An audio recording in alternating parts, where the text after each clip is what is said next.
Oh yeah, you got. We're taking down. Excellent. Okay, beautiful people. Thank you so much for coming out. Thank you. Y'all rock. You rock. I really appreciate it. Okay, so since it's such an intimate crowd, I would love to ask y'all, what do you already know? So I don't just like berate you with information that you're like, yeah, I already know all of this. We'll start left and move right. Beginner, so you've done any cultivation before? You tried, attempted, nothing? Thought about it. Okay. Well, I hope I don't discourage you from like the volume of information that's going to be in this presentation. Okay. Did you have success with the grow kits? Okay, good. Yeah. Awesome. And that's how it should be. You know, the grow kits, they should just work and not really require a ton of effort. It should be like, pretty simple, straightforward. So if that's a great place to start. I highly recommend like starting there. And then, as you get more interested in doing more, you can do more things. And that's essentially what this whole presentation is about. It's just giving you like probably the too much information overview, top down, start to finish, how to do all of it. But it's really focused on me trying to enable you with knowledge to know what you're trying to do and what you're interested in, and then how to fulfill that need. So if you're just trying to like casually grow mushrooms, and you don't want to invest any money in equipment, you can always do outdoor grows because mushrooms love growing outdoors, and you don't really have to. Nature will just do its thing. But if you're doing like indoor cultivation, that's where you just need more equipment, more supplies, more knowledge, more everything. So it's really just about what you're trying to do, and I'm just trying to arm you with as much knowledge as I can so that you feel confident and comfortable moving forward in this wild adventure called mushrooms. So, okay. Sir? I've had success with it, Okay. but without critical mass. Okay. If you don't have a group to do it, Sure. Well, and that's really what this whole community is about. Hey, feel free to come and chill out with us. There's waiting on the other side. I was very curious. Yeah, come hang out. We're here and we're just about to get started, so it's perfect timing. But yeah, so that's really what this whole community is about. It's just we're hosting this morning to provide space for people to come together and just meet each other and learn. What I found is really interesting about the mushroom space in general is that there's a lot of groups of people who are all interested in fungi for one reason or another, but they generally don't hang out with each other. You got people who are into bluegrass, you got foragers, you got identifiers, you got the psychedelic people, you've got the cultivators, you've got the spiritual healers, you've got the people, the foodies, right? And all of these people are all in their own little micro bubble. And they're not actually like in the same room at the same time. And so far, some of my buddies said, if you're going to Atlanta, you need to come. These aren't the people that you have issues. They're just nice people. Yeah. I mean, and I was just talking to someone about this the other day. But mushroom people tend to be people who are searching for healing, whether it's for their mind or it's for their bodies, right? Dysfunctional mushrooms are great for healing organs and maintaining the system as a whole. And then psychedelics, I can at least attest to my own self that they've helped me through a lot of really difficult moments in my life. So that's like the medicine for the head. And then you've got your edible mushrooms, which are wildly medicinal, but also highly nutritious and super good for the body and for the digestive system. And so, you start in one of those three categories and you end up cross-pollinating into all of them.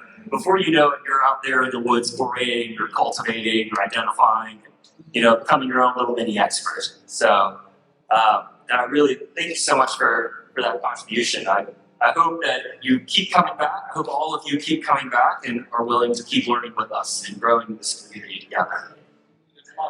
Yeah, well, and mushrooms, and what people always tell me, they're like, oh, it's a plant, right? It's like, no. It's a kingdom. There's like 5 kingdoms in the biological world, and mushrooms are its own kingdom, the kingdom of fungi, And most people just don't see them because they're always in something else, whether it's soil or it's a tree or it's some foliage. You know, the sexual reproduction, the actual mushroom is like the very last step. It's the apple of the tree. You know, imagine if, you know, the whole tree was buried and all you saw were apples popping up out of the ground. So that's mushrooms for you. So, you know, people just don't even realize, oh, there's a whole tree there. I didn't even realize it. The mushrooms, there's a whole network happening. It's the largest living organism on Earth. And I think it's honey mushrooms in Oregon. You don't quote me on that. But I do know that that fungi is the largest living organism on Earth. So, yeah, very interesting. What do you know about cultivation? I think it's a very tasty, sustainable practice. Awesome, and that's a part of this talk. So I love that. Have you tried cultivating? Failed at it. Okay. Yeah, failing's fine. That's a part of the learning process. So we don't discourage failure. We encourage learning and just trying not to repeat mistakes. So hopefully in this talk you'll be able to maybe see wherever that fluctuation occurred and be able to mitigate it moving forward. You over here, have you tried cultivating? You have not. Are you quasi-interested, maybe curious? Okay. Well, let's go ahead and explore that. Okay, so I'm just going to go ahead and begin. So there's a lot of terminology with mushroom cultivation. I'm just going to kind of just run through it. And if at any point you guys have any questions or concerns or like, I don't really understand this, can you break this down for me? Just feel free to go ahead and, you know, raise your hand or give me a sign, maybe a link or something, and I'll stop and we can discuss it. So you have mycelia, also referred to as mycelium. They're both the same thing, just two different forms of the word. And it's the vegetative state of mushrooms. Mycelia is the part of the mushroom, you know, a lot of people refer to it as the root. It is the active vegetative state. It's what is constantly growing and digesting material, where the fruiting body, the actual mushroom that you see, is only the sexual reproduction form of the mushroom. It's the very, very, very last step. It's very, very, very brief. It only happens during ideal conditions where mycelia is constantly growing. Just like an apple tree is constantly growing, the mushroom, being the apple, only happens seasonally under optimal conditions. And with mycelia, you have two different types of mycelia. Generally, the only mycelia you will ever see is secondary mycelia, but there's also primary mycelia. Primary mycelia is when you have a single spore germinate.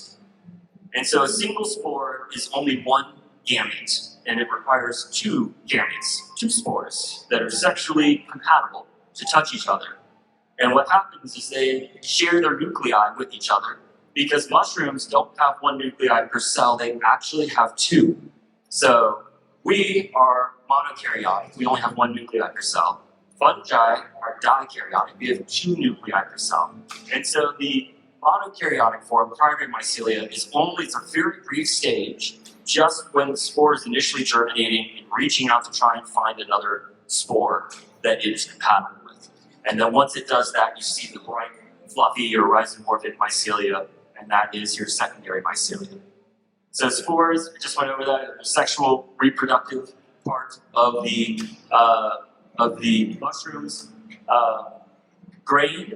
So a lot of people talk about grains, and they're referring to pretty much all cereal grain. And so that's like wheat, rye, corn, millet, sorghum, oats, rice, you name a type of grain. That's generally what people are referring to. You can specify, which grain are you working with? And most people kind of break down into that. So people often talk about spawn. And so spawn is basically the eggs of the mushroom, in the sense that when you are cultivating mushrooms, you create a lot of spawn from spores or from a culture or some other part of the mushroom. And that is what you use as the egg to inoculate other materials. So you take your spawn and you can go and put it in a whole bunch of other, either into more spawn bags that are empty or substrate bags. There's lots of different ways to bulk the material. But when people talk about spawn, they're referring to a grain that has been colonized by the mushrooms and is waiting to go to the next step to get bulked up into a larger mass. You then also have substrate.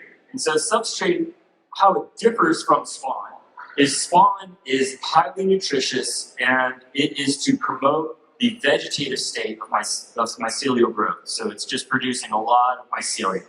With substrate is particularly tailored for the fruiting of the mushroom.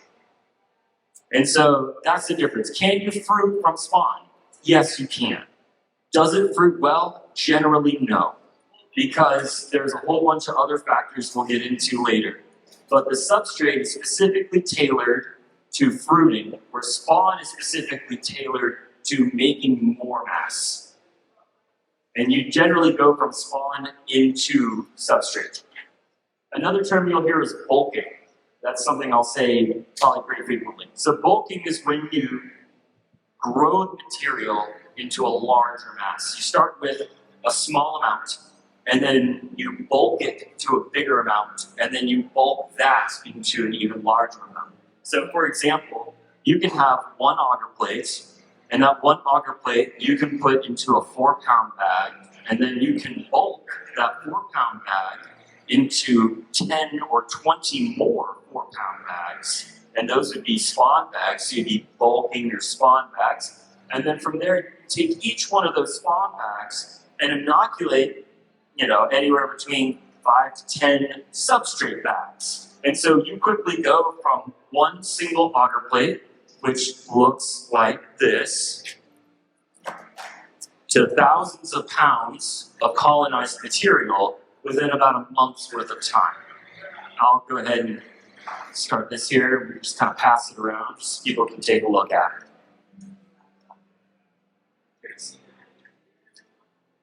Okay, next is contamination. Contamination is literally just anything that isn't your intended culture. Kind of like weeds.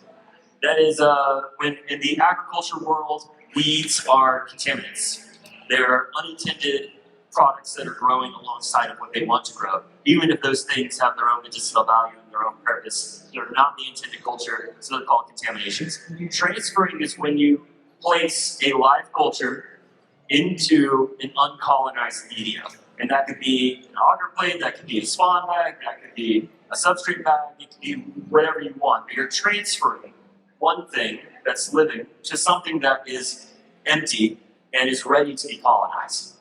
And then you have cloning. So cloning is what happens when you take a sample from a mushroom and you are able to grow more secondary mycelia from that sample. So where spores is sexually reproductive, you have the two gametes, they touch, and they form the secondary mycelia. Cloning, it's not sexual. It'd be like cutting off your finger and growing another you out. So and it's the same thing with plants, where you can clone plants, where you can take a snip and put it, a little rooting compound in some soil, and bada bing, bada boom, with a little bit of water and nutrition, you got another plant out there. It's the same ideology. With mushrooms, you're able to do that with practically every part of the mushroom. And where with plants, it's kind of more specific to certain parts of the plant. Okay, so now I'm just going to kind of briefly go over sterile environment. We're going to start here just because the sterile environment that you create is probably the most important thing that you can do. You can cultivate mushrooms without a sterile environment, and that's where starting with bags that are already colonized substrate bags, like those grow kits, is a great place to start. You don't need a sterile environment. But if you're going to start to try to grow your own, you're going to need to understand what a sterile environment is and how to create it. And so, with the difference between plants and mushrooms is that plants, while you can grow them indoors, vast majority of time, they're grown outside, right? Farmers don't generally have like giant warehouses full of plants that are growing wheat. They're growing the wheat outdoors. And so anytime you're growing something outdoors, it's more of an art than it is a science. Because you have the sun that you can't control. You have the wind that you can't control. You have the rain that you can't control. You have bugs and all sorts of other things that are just happening in the wild. You have no power over it. And so you as the farmer have to sit there and know what's happening to the plant in any given moment and be able to fulfill whatever need that it's needing at that time. Mushrooms are absolutely not like that at all. You are God. With mushrooms, and if you're generally with mushrooms, you're cultivating them indoors. You can cultivate them outdoors, but generally you're cultivating them indoors because it's more sustainable as far as your production. You get more even results that way. And in doing that, you are God, and so everything that you provide it is what it gets. If you're giving it, it's not getting it. And so it's more of a science where at each step it needs very specific nutrients or very specific conditions in order to move on to the next step, which with the end goal being fruiting, having a fruiting body. And so in that sense, you're the one providing the air, you're the one providing the water, you're the one providing all of that nutrition. So cultivating mushrooms is more of a science. It's very specific. And generally, you're the one in control of all of those parameters. There's no sun, wind, rain, bugs, all that's out. And so that's kind of the difference between cultivating with plants and cultivating with mushrooms. So in saying that, you need to have a way to control how you're able to manipulate the fungi genetics. And that's where you have a sterile environment. So there's multiple types of sterile environments ranging from extremely cheap, very, very low tech, to like way, way, way, way, way high tech. And so this is where I started, something similar to this. You just get a Tupperware, you cut some holes in it, put some gloves on it, tape some gloves to it, lots of isopropyl, lots of Lysol. And you know, it works. This is called a still air box because generally, while you're working inside of the box, the air is still because it is closed off from the outside environment. And working in a still air box, you know, you want to try and be in like a closet or a bathroom, just a room where there's not a lot of moving air. So you're working in a room that has fairly still air, and then you're sterilizing the inside of the environment. And then you're not moving your hands any more than you absolutely need to, so the air inside the box is as still as possible, so that it's very unlikely, you're trying to reduce the likelihood of contamination flowing in from the outside environment, entering your still box, and then contaminating whatever cultures you're trying to mess with. The upgrade from this is going on Amazon and getting one of these things. And so, you know, for 20 to 50 bucks, you can make yourself like a really nice still air box. For like $60 to $100, you can go and grab one on Amazon. They're a little bit more bigger, and they have a little bit more headroom, a little bit more robust. So it just depends on like how deep down the rabbit hole you want to get and how handy you want to be. You want to make it yourself, there's that option. If you would rather just buy it, there's that option, not that much more. Next on the agenda would be a HEPA flow unit. And so they sell the filters with a fan blower. And what you're doing with this is this has the fan behind it. And that fan is putting pressure on the filters, so it's creating a sheet of HEPA air, so 99.99% clean air. And so with that air, you can work in front of it and know that all of your cultures are going to be clean because the filter is cleaning all the contaminants out of the air. And then the upgrade from that would be to have a laminar flow hood, where you have the same principle, but instead of it being a single unit, you now have it in an entire setup that's encased in stainless steel, so you have you have even more control. So with this, you still have air that can approach from the sides and from the top. And with this, it's all self-contained. And so you can see there's a very steep difference from, you know, casual to like, I'm doing this professionally. But generally, you know, if you're going to take this hobby seriously, and if you're like, yeah, I actually want to do cultivating for real, this is where I would just go ahead and land. A lot of people will try to make their own. I highly would not recommend that. You can just buy them online, already done, nicely made, no problems. And you can also, there's people who make them and sell them. While that's a thing, like Paul Stamets does that, and you can go ahead and do that.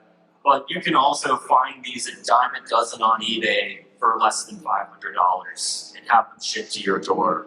So, you know, and this is like a long-term investment. One of these filters will last you anywhere between 5 to 10 years. So you get a long use out of it because you're not running it 24/7. You're only running when you actually need it. Yes?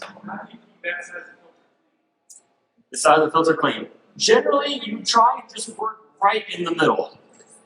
And so knowing that the sides have the potential of leaking, having turbulent air moving, if you work just smack dab in the center, then you'll have enough pressure coming from the filter on those sides that you won't have to worry about contamination. But the filter's just sitting around like stuff on the inside.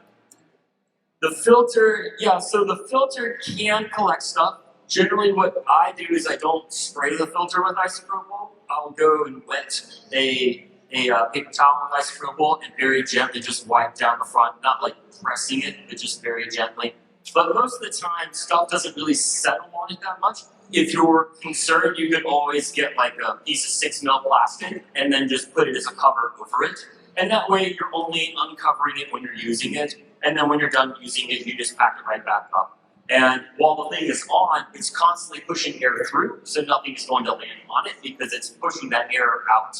So, that's generally how I've run it. You can also, if you want to get fancy, build a room around it. They have like grow tents you would use for growing plants. A lot of people use the same grow tents for growing pot for their clean room for their mushrooms. So they'll get one of those like 4x6 rooms that you can grow plants in, and they'll stick one of these in there. And so that room is like a further control and separation from the natural environment. So you have a still air environment that is clean, and then you're putting that in there. And so you have another layer of protection. But I had a 4,000 square foot warehouse and decided not to have a clean room. And I just ran this thing on a table, and I honestly had no issues. If you're working right here on the very edge, yeah, you're probably going to have like maybe a 60-70% passing rate, so you'll have some failure, but it's a majority going to keep working. But if you're working like right, at least like 6 to 8 inches away from the edge towards the middle, then you should be fine. You really shouldn't have any problems. Okay, so next up is auger plates. So with mushroom cultivation, everything starts with auger plates, unless obviously you're buying spawn or substrate. But very, very, very beginning is auger plates. So what is auger, agar, auger? A lot of people say it a lot of different ways. Potato, doesn't matter to me. So it is a gelatinous substance that is extracted from several types of red seaweed. And what it does is, like gelatin, where it gelatinizes, this is a vegan version of that same thing. It's sustainable, it's easy to just cultivate this algae and extract it. And so it's very, very, very popular in the scientific community. And what it is it's just a solid media to grow your culture on. And you can cut it very easily, you can transfer it, you can do all sorts of things. And you can also eat it. You can make food with agar. There's a couple common recipes. A lot of people use PDA, P being potato, D being dextrose, A being auger. And this is like a very, very, very common recipe. You can substitute potato starch for like instant potatoes. You can just go and get you a box of instant potatoes and a little scale, and you just measure out all the ingredients. You can also use light malt extract, that's the LMEA, so light malt extract with auger. This also works pretty well. I haven't really had too many issues with it. The reason why people have different recipes is for growing different types of mushrooms. So different mushrooms have different types of requirements, so generally they'll grow on practically everything. If you give a mushroom a long enough opportunity to sit on a type of material, it will eventually figure out how to digest it. Just like people have been using mushrooms to break down certain types of plastics, right? Mushrooms don't grow on plastic, but when exposed to plastic long enough, it eventually starts developing its own enzymes in order to go and break that stuff down. So, you can optimize for that specific species, or you can just say, you know what, this is going to be good enough, and eventually it will figure out how to eat that food after growing on it long enough, and it will just keep moving forward. And so my particular recipe, I like to use yeast extract, peptone, dextrose. This is kind of like a knockoff from Paul Stamets's. I just like having even numbers, so that's why I do it that way. Nothing more complicated than that.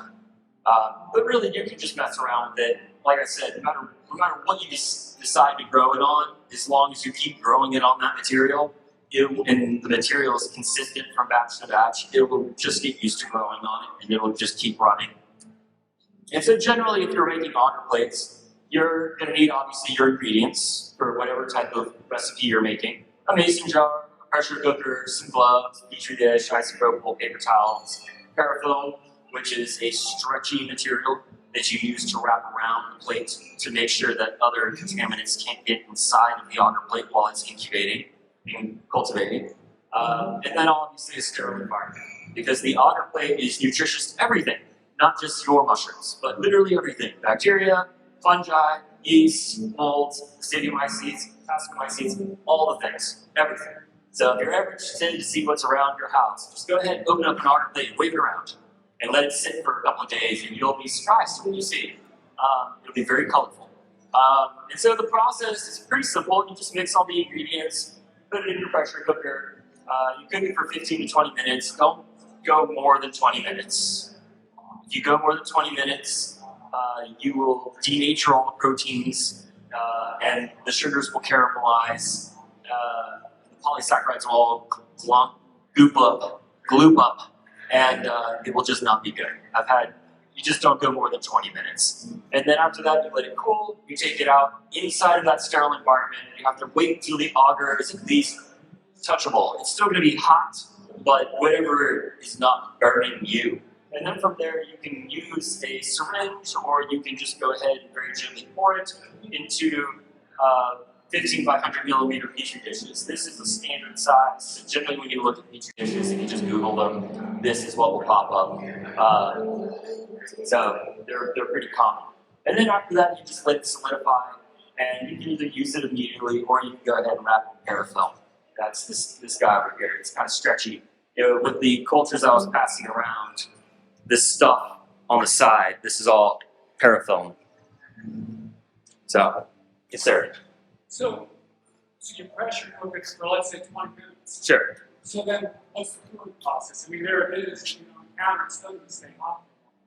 For sure. So generally what I will do is I will take it off the stove, and that makes it cool down a lot faster just because the eye tends to remain hot after you turn the stove off. And so if you leave it on the hot eye, it will stay hot for a very, very, very long time. If you take it off the hot eye and put it on the cold eye, it'll generally cool down and go to 0 psi within maybe 15 to 20 minutes or so. And then from there, I'll usually just pop it open and very quickly transfer my auger into my sterile environment while it's piping hot. I usually use like a hot holder or like a clean paper towel just to pick it up and put it there. And then I'll spray it down with isopropyl just for the time in between it entering the non-sterile space to the sterile space, just to go and knock down anything that's sitting there. And then I'll just wait until I can physically touch it, because usually it's like insanely hot. And then as soon as it's like, okay, I can work with this, at that point I'll just go ahead and pop it open. Sometimes it does form a vacuum, sometimes the lid does stick. I like to use the ring on the mason jar as like a thing to kind of help me pop it, and that works for me. But you can also just use some nails and just give it a little tug. It should eventually come off. But yeah, that's generally how I tend to do it. I've got one of those. I've got a HEPA float hood, and so for me, I just put the whole pressure cooker in the hood, and I'll just go ahead and open it in that sterile environment, bring it out, wait for it to cool down. But before, when I didn't have that, and I was working in a still air box, I would go ahead and bring it very quickly into the sterile environment, hose it down just to make sure everything that it touched, that could have touched it in the air, was dead. It's already still blazing hot, but So you get off, you put alcohol on there. As soon as you get that out of the pressure cooker, you put some alcohol on it and put it in your still air box. I'll put it in the still air box first and then spray it with alcohol. Yeah, because it's so hot that if you put it on before it gets in that box, it'll evaporate off of you, and then you lose all the benefits. So if you put it in the box and then spray it down, you also kind of have some isopropyl lingering in the air too. So it kind of just helps to, I don't know, I feel like it helps kill everything. It just helps to further make everything go away. But yeah, that's generally the process. In the beginning, making auger plates is something that's more on the intermediate side of cultivation, in the very beginning, it's a lot easier just to buy plates. They're only like $1 to $2 a piece. And when you buy them, they're already sterile. And so the only thing you'll need is just to buy a sleeve of plates and to buy some paraffin, just so you can wrap the plates after you're done opening them. And so usually you'll just buy a whole sleeve. You can take the entire sleeve, stick it into your stiller, wipe it down, stick it in your box, spray it again, wipe it down again while it's in the box, and then have your parafilm already prepared, and be able to kind of, hey, you guys can come in here and hang out. We're just talking, having fun. Yeah, you're more than welcome to come and just take a peek. No one's breaking into nothing. You're having fun with us now. Now you're trapped. Not really. Door's right there, but I would love for you to stay. So yeah, that's usually how I started. And while you can make auger plates in a still air box, it's kind of difficult. It would be better if you had at least a HEPA flow unit, like one of those fans. Because with the fan, you can take the pressure cooker, put it in front of the fan, open it up while the fan is on, take it out, and then it's already sterile. You don't need to spray it, you don't need to do anything. And everything you clean is already in a sterile environment. You don't really have to worry as much about contamination. Still air boxes are just kind of finicky. If you are making auger plates in a still air box, I would let this auger plate sit for at least a week before you use them. Just so if anything's going to go sour, it goes sour, so you don't use something that's going to go bad. Because a lot of people will go ahead and make them in a still air box and then immediately use them, and then all of a sudden all of their cultures are contaminated, and they're like, well, I thought I had a clean culture, and then they start chasing the tail of contamination. Well, wasn't this? Maybe it was this. Well, maybe it was this. And you want to try and avoid that chase. It's a long, daunting tale of failures and wishing that things were growing when they're not. What you just said is make the auger in the dish and take a pause. Make the auger in a dish and then take a pause. Put it in the petri dish. Yep. You just take a pause. Correct. Yeah, so after you put it in the petri dish, you have to let it solidify. So it's a liquid, and then as it cools, it turns into a solid. And so once it's solidified, you either use it or you wrap it in paraffin.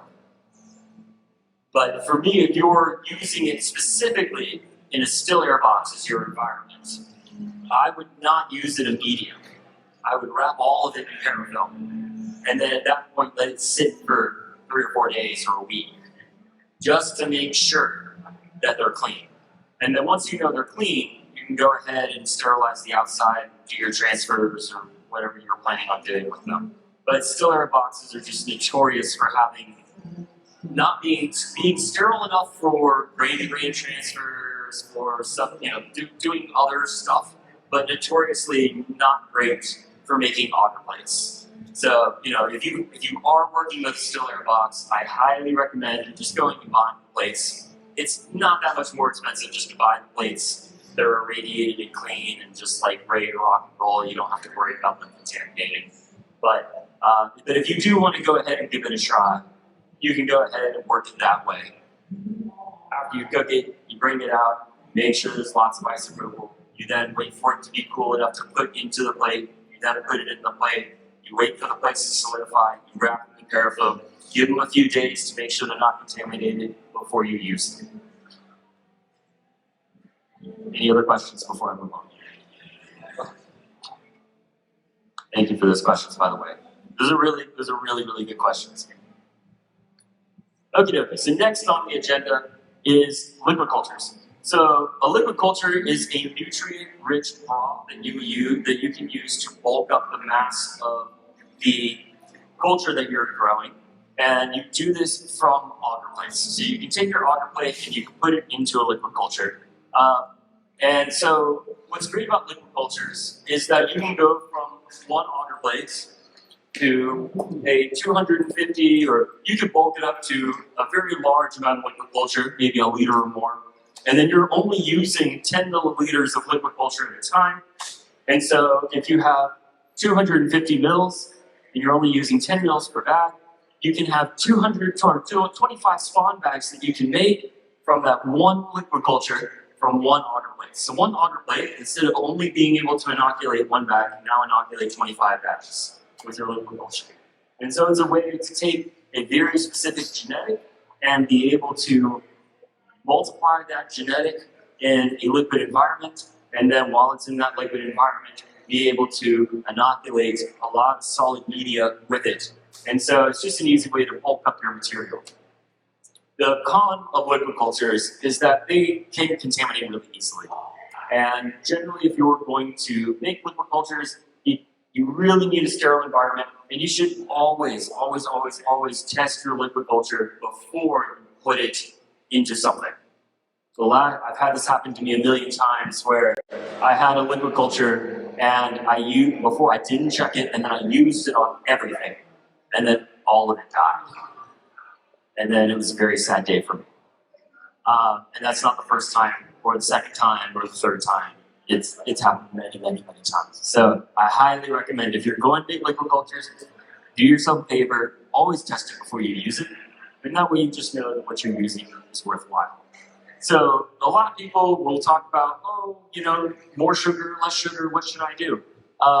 In my experimentation, I have found that less sugar is more, that less is more. Adding more sugar changes the pH and acidifies the pH of the water. Mushrooms prefer a more neutral to slightly alkaline environment as opposed to acidic environment. Also, adding a ton of sugar also gives contaminants an opportunity to grow alongside your culture, whereas if you add just enough food for your culture to eat, your culture is going to eat that food faster than everything else. If you add more food than your culture needs, then you're providing a space where now all of a sudden anything else that may be in there can all of a sudden grow very quickly next to it. So I like to do a 1% liquid culture if I'm doing liquid cultures. And so 1% would be 10 grams to 1 liter of water. 1 liter of water is 1 gram per milliliter, so 1 liter would be 1,000 grams. So it's 10 grams to 1,000 grams. So supplies, you just need a mason jar, some tap water, a canister, scale, and autoclave. It's basically the same thing as making agar plates. You take all your ingredients, you mix them together thoroughly. After that, you can either mix them in the mason jar you're using, or you can mix them in a big batch, like a big pot, and then put them into the mason jars you want to use. Whatever you decide to do, don't fill it more than 2/3 full. Anything over 2/3, it's just going to be too full. There needs to be enough room in the jar to provide oxygen for that environment. So if you overfill it, there's not going to be enough headroom to give it the oxygen it needs to really want to flourish. And also, it just creates a space it's going to be easy to spill. When you're cooking it, the liquid culture broth and oil outside of the jar while it's sterilizing. And so you just want to give it enough headroom so that it's able to do what it needs to do without messing up. And then you're going to autoclave it 15 psi, 15 to 20 minutes, no longer than 20 minutes, for the same reason as the agar plates. You can caramelize everything and it'll just go bad, it won't look right. And that's not what you want. And then you just wait until it's 0 psi.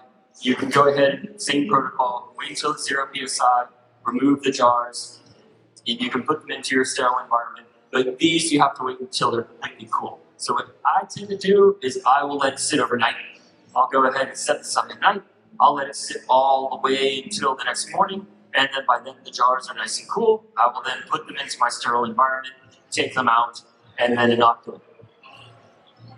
And so you're going to ask, how the heck do I inoculate these liquid cultures? Well, what you can do is you can take a piece of agar and put it into the culture. Or what a lot of people also do is they will take a syringe full of sterile water and they will inject it onto the surface of their agar plate, and they will very gently scrape the mycelia and then suck it back up into the syringe. And so those are two different ways that you can do it. Both work. I've done a myriad of different examples where I've taken the entire agar plate, cut it into tiny pieces, and thrown it in. I've cut it into quarters and thrown it in. I've just taken the whole plate and thrown it in there. I've done scraping, and that's worked well.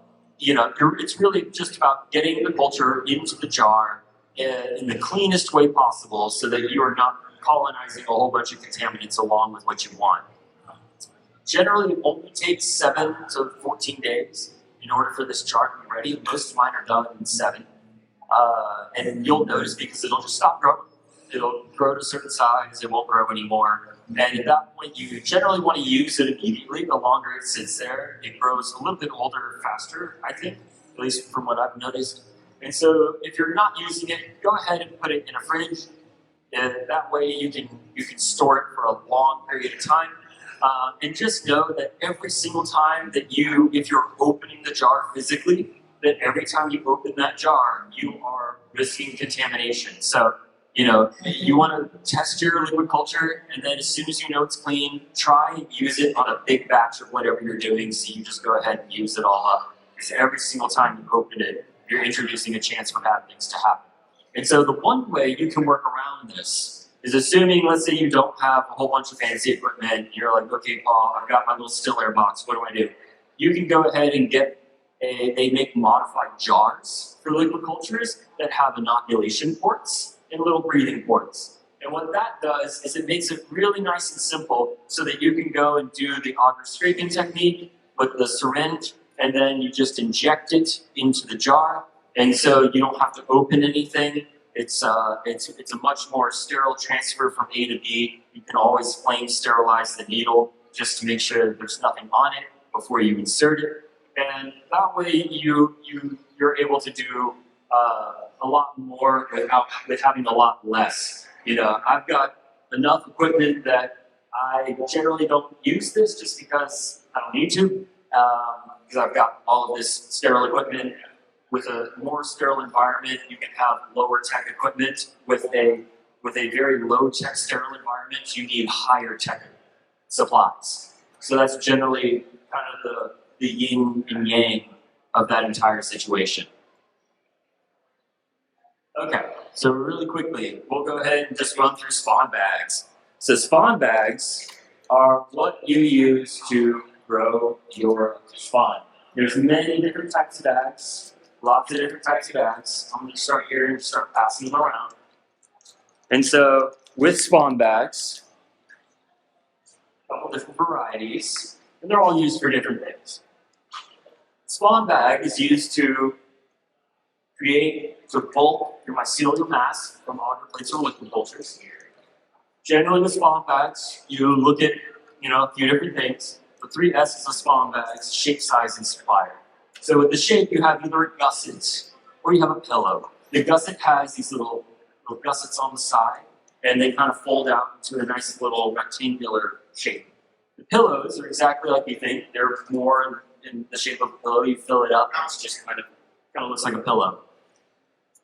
And then if you're running with spawn, generally you don't want a gigantic spawn bag because gigantic spawn bags produce a lot of heat, and that heat eventually wears out your culture and can degrade it. And so having a smaller spawn bag also makes it so that as you're testing your auger plates or your liquid cultures, instead of having a giant mass go and contaminate, you have a much smaller mass that you're losing.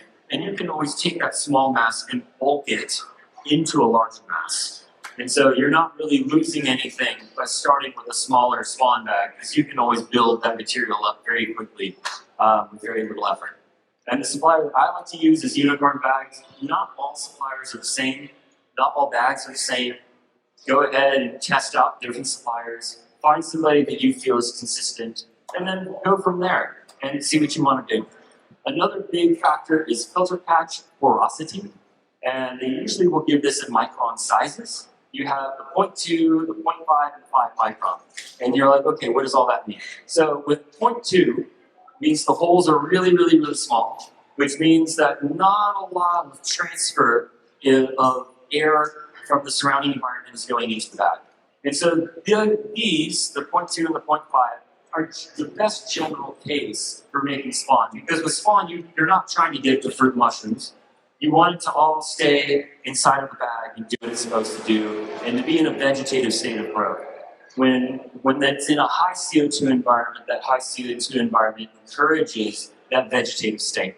When you have these 5 micron pore bags, these 5 micron pore bags are generally better for substrate bags, because with the substrate, you're trying to encourage it to begin the fruiting process. So you want there to be a lot of transfer of air into the bag and carbon dioxide out of the bag, and to enable it to start getting ready to want to start growing. And so you have injection ports. So for people who are using liquid cultures, you can buy bags that already have injection ports on them. And that just adds another layer so that if you don't have a sterile environment, you can have that fancy injection port, and all you have to do is wipe down your injection port with isopropyl, flame sterilize your needle, and bada bing, bada boom, inject one to the other, and you're rocking and rolling.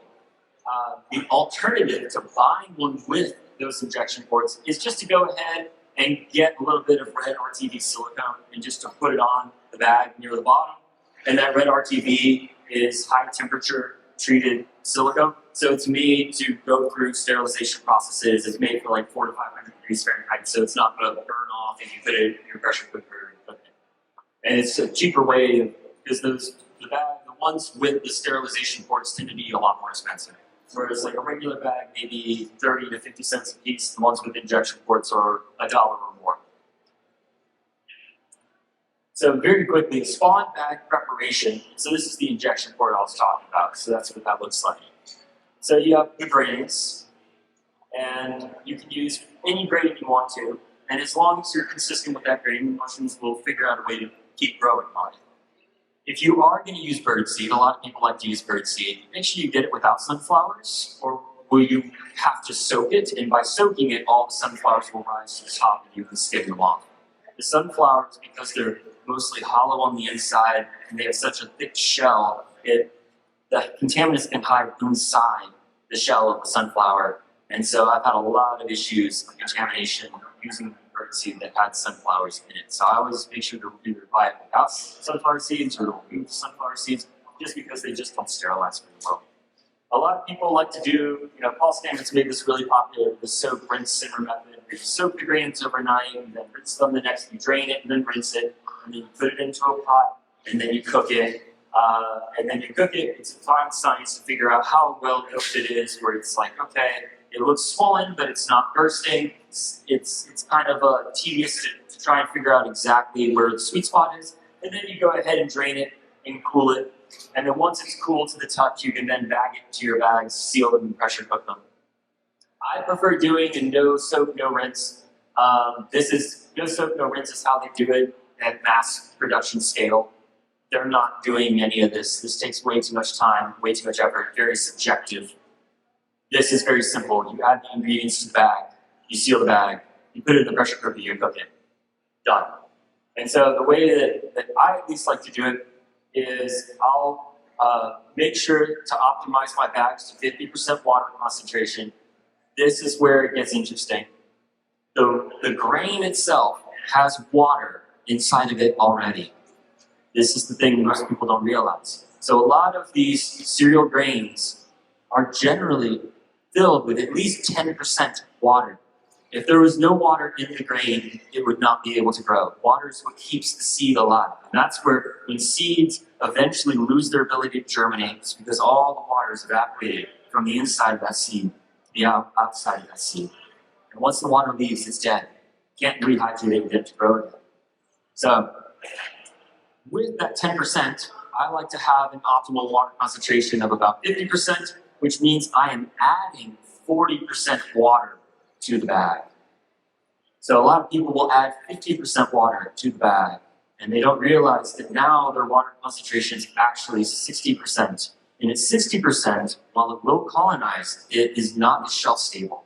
And it will sit there, and after if you have it sitting there for, let's say, a week after it's fully colonized, it'll start producing a lot of water, metabolites being this kind of like colorful liquid, sometimes yellow, sometimes orange, sometimes red. And that's generally not a good thing. It means it's getting old and it's trying to die on you. And so you want to try and minimize that. And by using a 50% water concentration, that's exactly what happens. You're able to minimize all of those negative side effects. And the calculation is very simple. You just have your percent of whether you want 50% water, and you have that equal to the amount of water that you want to add divided by the total mass of your grain plus the water. So it's a very, very easy arithmetic in order to do your calculations so that you're not really having to think too hard. say if I want a 5-pound bag, multiply that by 0.4, and that's how much water you add. If you want to know how much grain you add, you take the 5-pound bag, multiply it by 0.6, because it's going to be 16% grain, and boom, you know exactly how much grain you're adding. And so just a couple quick notes. When you're cooking spawn bags, you want to make sure that the filter patch is always facing out. It's not tucked or rolled in. I made this mistake for many, many, many years. What will happen is the filter patch is to allow gas to escape from the inside of the bag. If you tuck it and roll it and do all sorts of other weird things, you're trapping all that air inside, and the gases are still expanding, and so it's going to explode inside of your pressure cooker. And you're not going to be able to use it after it explodes. You want to make sure that when you pack it, that you leave space. You gotta leave. Some people are like, oh, I want to make the steam work. You don't want to make the steam work. Steam is only effective when it's able to touch the thing that you're trying to sterilize. So if you're preventing the steam from getting to the thing you're sterilizing, then it's not going to sterilize it. You want to make sure there's nice channels for that steam to move so that it's able to do all the things that it needs to do. And you kind of want to develop a feel for the color of the bag. You don't want it to look too much like the grain that you initially put in, that would be undercooked. But you also don't want it coming out like a nice dark mahogany color. That would be like overcooked. You want somewhere in the middle, nice caramelization. Think of like caramel. You want it to come out like a caramel color, like a rich caramel color.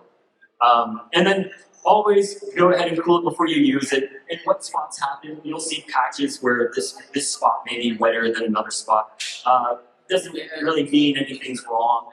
It just means that there was a little bit of extra condensation that collected in that one section that oversaturated those grains. But when you mix it back into the entire bag, the concentration of water is still the same, and it will go and do its thing like it's supposed to. And so substrate is the material that you're using to fruit mushrooms. The best part about substrate is it's really focused on agriculture waste. And so a lot of your substrates are agriculture waste products, so straw, cottonseed hulls, peanut hulls, milk, corn cobs, sugar cane, gas, spent brewer grain, sawdust, wood pellets, wood chips, soybean hulls, vermiculite, so on and so forth. There's a couple different ways that you can prepare your substrate. You can pasteurize it at a high temperature, 45 to 160 degrees Fahrenheit for 1 to 2 hours, or you can do a cold pasteurization using hydrated lime. The hot is really good if you're just trying to move through material quickly and you're cultivating that mushroom indoors. You can do cold pasteurization if you're cultivating mushrooms outdoors. Really works really well for outdoor cultivation. So you can take your straw, soak it in a 55-gallon drum with your hydrated lime overnight, and then the next morning, drain all the water out. Your material has been pasteurized, it's ready to go. You can put it in your flower bed and put your spawn on top of it, and it'll cultivate nicely. And within a few weeks, you should be getting mushrooms. Same process for sterilization, 2 to 2.5 hours at 15 psi. And so the pros and cons, it really depends on what you're growing as to what type of substrate you should use. So if you're growing mushrooms that are primary decomposers, those are things that like to eat cellulose, you're going to be using your cottonseed, straw, all of this stuff. If you're looking to grow mushrooms that are secondary decomposers, stuff that's growing out of the ground, then you would want to move more towards soil or some vermiculite or perlite or something like that, or kind of in that space. And then at least between pasteurization versus sterilization, you need to have in mind how much nutrition is actually in that bag. If the bag is super, super, super, super nutritious, you might want to lean towards sterilization, because in pasteurization, there's going to be a lot of bugs that are left over. And while when you pasteurize, the whole point is that there is a natural microflora that is in the bag that is protecting it, that protection can wane very quickly within a matter of a week or so. And so you either have to use a very high inoculation rate to make sure it colonizes before it contaminates, or you can just go ahead and sterilize it and inoculate it in a sterile environment so that you know that you can add as much nutrition as you possibly want and really not have to worry about those types of issues. And so there's a couple different types of materials you can use to add to your substrate bags. Gypsum is very common. A lot of people use this thinking that it's adjusting the pH, and it's really not.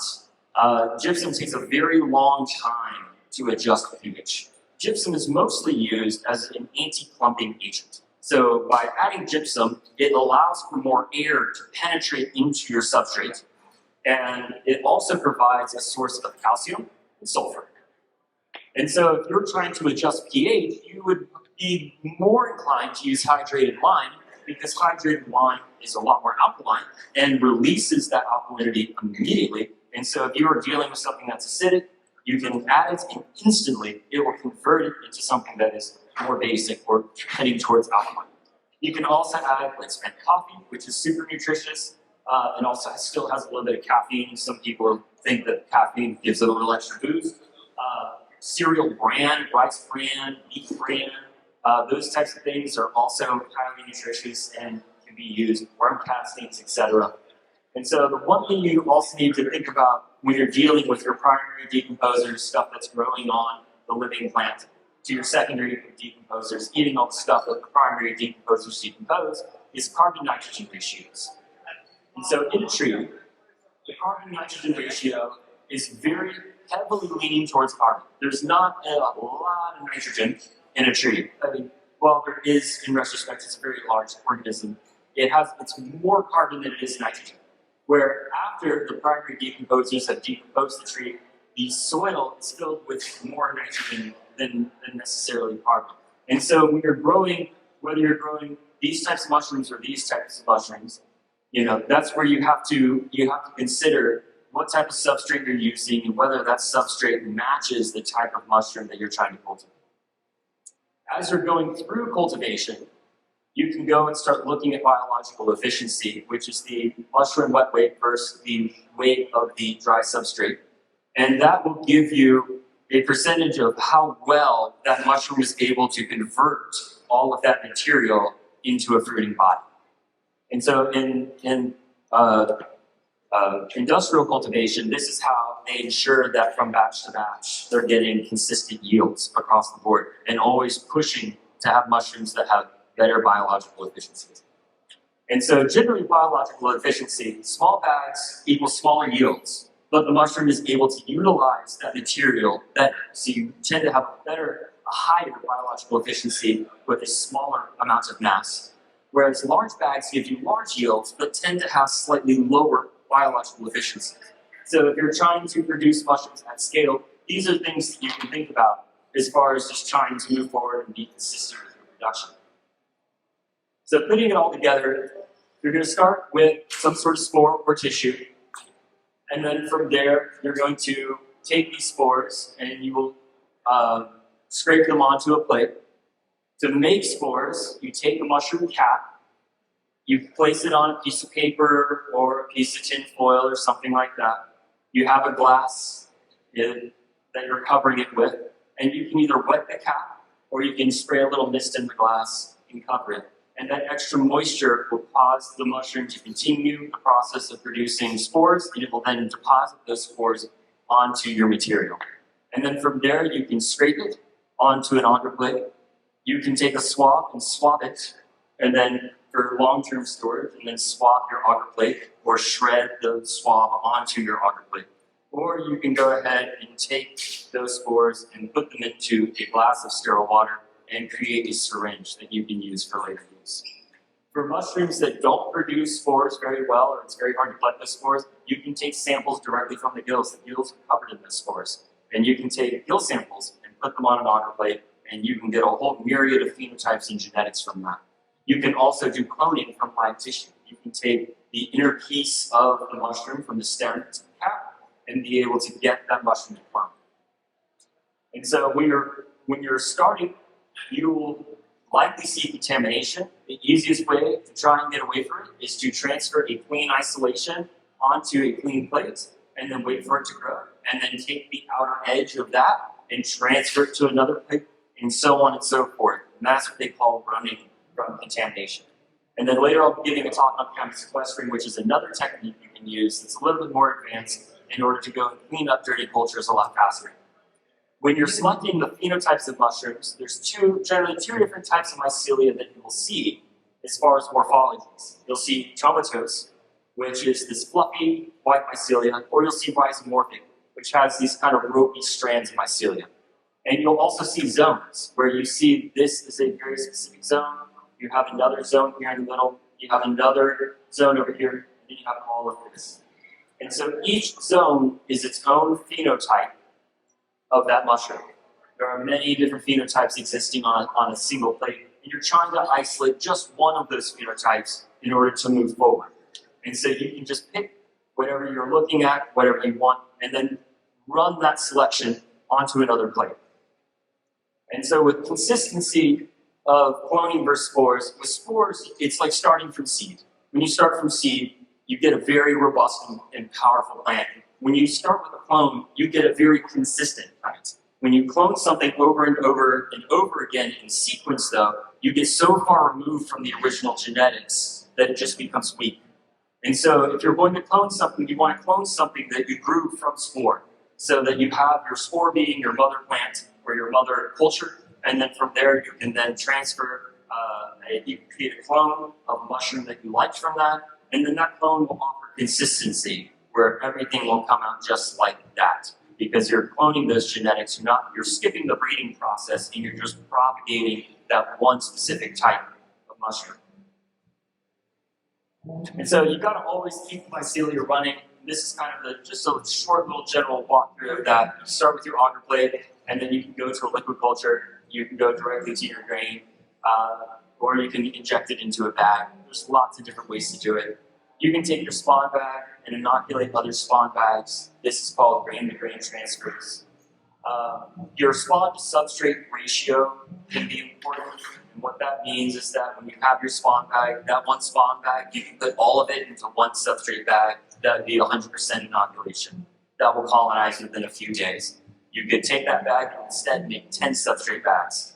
So that would be a 10% inoculation.